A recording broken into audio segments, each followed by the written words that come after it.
नमस्कार, मी रविकांत कुंभार, मुक्काम पोस्ट मंद्रुप, तालुका दक्षिण सोलापूर, जिल्हा सोलापूर.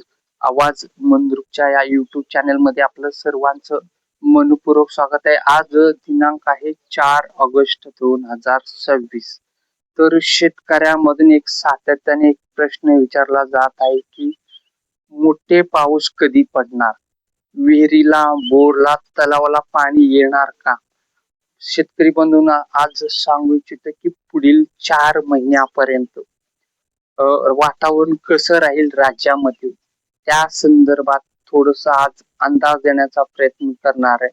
पहिला आपण एक मे महिन्यात 3 महिन्यासाठी एक अंदाज दिला होता की राज्यामध्ये जून महिन्यात पाऊस कमी राहणार, जुलै आणि ऑगस्ट मध्ये समाधानकारक पाऊस होऊ शकतो असा आम्ही अंदाज वर्तवलेला होता मे महिन्यात. आणि मे महिन्यातच एक सरासरी दिला होता की 2026 मध्ये 106 ते 109% म्हणजे सरासरीपेक्षा जास्त पाऊस होऊ शकतो असा आम्ही अंदाज मेच्या काही व्हिडिओमध्ये आम्ही दिलेला होता. तर सध्या पाहायला गेलं तर जुलै महिन्यातच मोठे धरणे भरलेले आहेत. राज्यामधील 80 ते 100% धरणे भरलेले आहेत. काही नद्यांना महापूर आलेला आहे. तर पुढे 3-4 महिन्याचा अंदाज येणार आहे. पहिला आपण 6 ऑगस्ट पर्यंत राज्यामध्ये काही भागात हलका ते मध्यम तर काही भागात मेघगर्जनेसह स्थानिक पाऊस निर्माण होऊ शकतो असा एक अंदाज ते भाग सांगण्याचा प्रयत्न करणार आहे.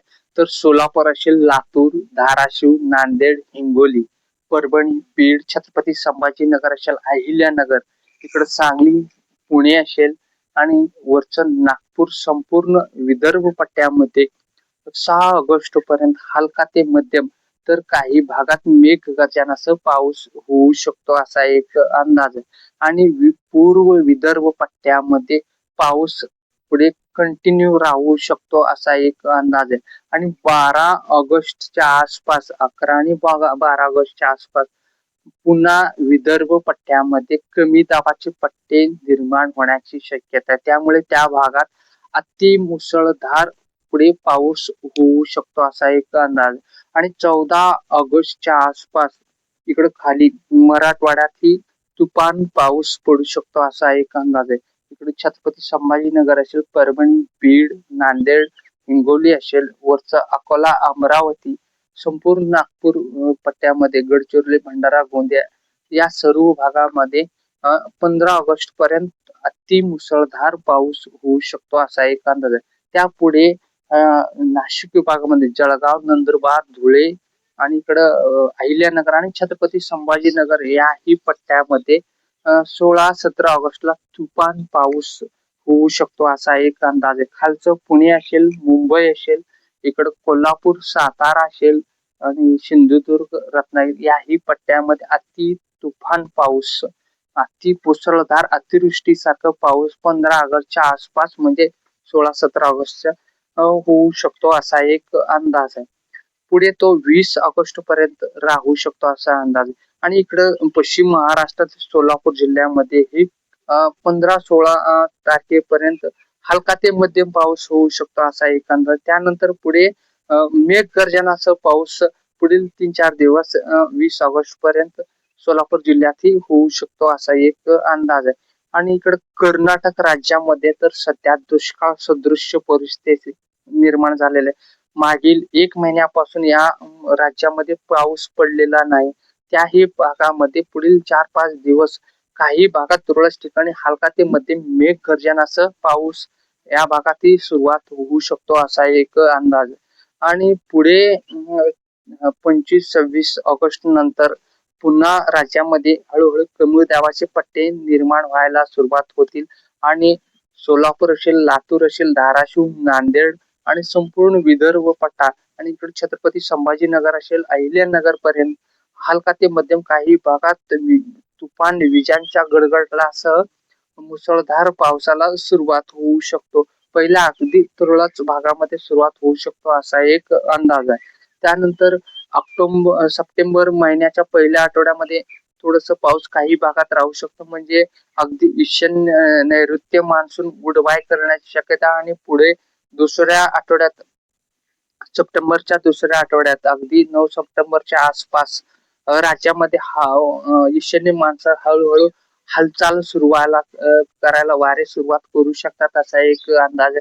त्यानंतर पुढे सप्टेंबरच्या दुसऱ्या आठवड्यात पश्चिम महाराष्ट्र, मराठवाडा, विदर्भ पट्ट्यामध्ये अति मुसळधार पाऊस, विजांच्या कडकडाटासह तुफान पाऊस ला सुरुवात होऊ शकतो असा एक अंदाज. या भागामध्ये सोलापूर असेल, लातूर असेल, धाराशिव असेल, नांदेड, परभणी, नागपूर पट्ट्यापर्यंत, सांगली असेल, पुण्याचा पूर्व भाग असेल, या पट्ट्यामध्ये क्युम्युलस ढग तयार होऊ शकतात, म्हणजे अगदी 19 किलोमीटर पर्यंत हाईटचे ढग पडू शकतो. आणि त्या भागामध्ये ज्या पट्ट्यामध्ये पाऊस पडलेला नाही, त्या बोरला वगैरे विहिरीला पाणी आले नाही, त्याही पट्ट्यामध्ये पुढे पाणी येऊ शकतो. अगदी सप्टेंबर संपण्याच्या आधी तुमचे विहिरी, बोर आणि तलावामध्ये पाणी यायला सुरुवात होईल. आणि ऑक्टोबरच्या पहिल्या आठवड्यापर्यंत अति मुसळधार पाऊस होऊ शकतो. तलाव वगैरे काही भागात भरू शकतात असा एक अंदाज आहे.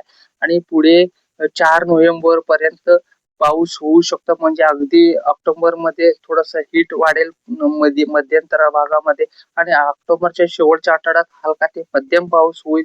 आणि 4 नोव्हेंबरच्या आसपास राज्यामध्ये सकाळी आणि संध्याकाळी हळूहळू थंडी जाणवायला सुरुवात होईल आणि पाऊस गुड बाय करू शकतो असा एक अंदाज आहे. मग अगदी 4 नोव्हेंबरच्या आसपास थंडीला सुरुवात होऊ शकतो असा एक अंदाज आहे. आणि पुढे राज्यामध्ये 15 नोव्हेंबर नंतर हळूहळू थंडीमध्ये वाढ व्हायला सुरुवात होईल. आणि डिसेंबर असेल, जानेवारी महिन्यात तुफान थंडी वाढण्याची शक्यता आहे.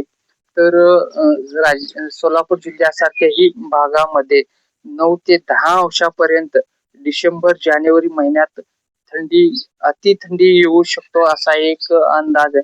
तर राज्यामध्ये यावर्षी थंडी थोडस जास्त राहण्याची शक्यता, आणि ते पुढे रब्बी पिकांना पोषक ठरू शकतो. गहू असेल, असल्या पिकांना मोठ्या प्रमाणात थंडी हे पोषक ठरू शकतो असा एक अंदाज आहे. शेतकरी बंधूंनो, परत एकदा सांगतो की सप्टेंबर आणि ऑक्टोबर महिन्यात राज्यामध्ये पश्चिम महाराष्ट्र असेल, विदर्भ असेल, मराठवाडा ज्या पट्ट्यामध्ये पाऊस पडलेला नाही, त्या पट्ट्यामध्ये मोठ्या प्रमाणात पाऊस होऊ शकतो असा एक अंदाज आहे. तुमच्या विहिरीला, बोरला, तलावाला पाणी ऑक्टोबरच्या पहिल्या आठवड्यापर्यंत येऊ शकतात असा एक अंदाज आहे. धन्यवाद.